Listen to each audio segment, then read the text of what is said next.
Unlock the secrets of success with Nicole Banks and industry leader Eric Whitmoyer. Someone shows up who does both with uncommon purpose and an open notebook in hand. Nicole Banks is a power connector, a woman whose network doesn't just span industries, it sparks movements.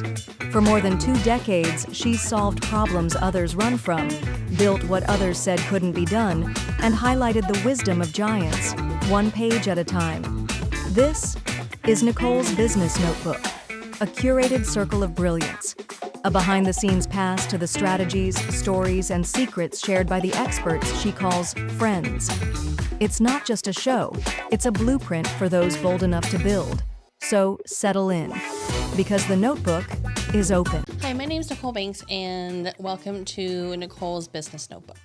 I am a power networker who brings people together, and I'm wanting to bring you guys along the journey to meet the powerful people that I have partnered with to help us to do better business together.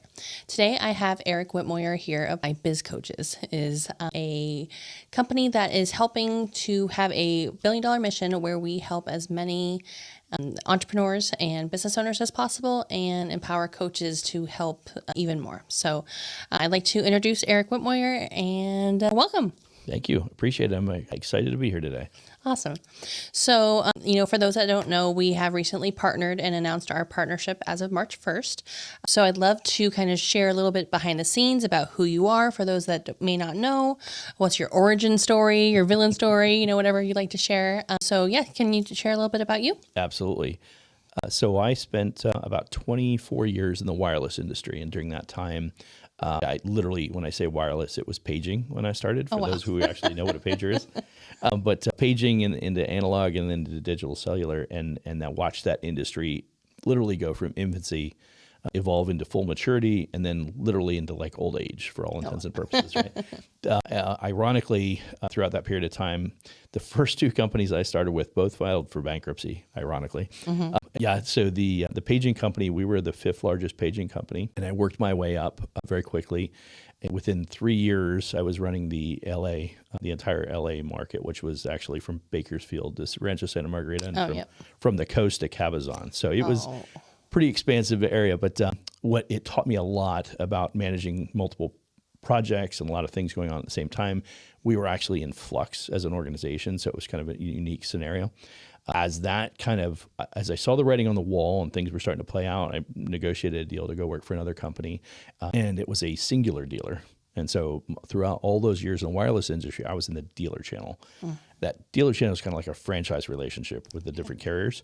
And so we basically ran our business within their business model. And it also taught me a lot about that whole the licensing, dealership, franchise relationship with the actual carrier and what that looks like, or in this case, a franchisee relationship, franchisor-franchisee relationship.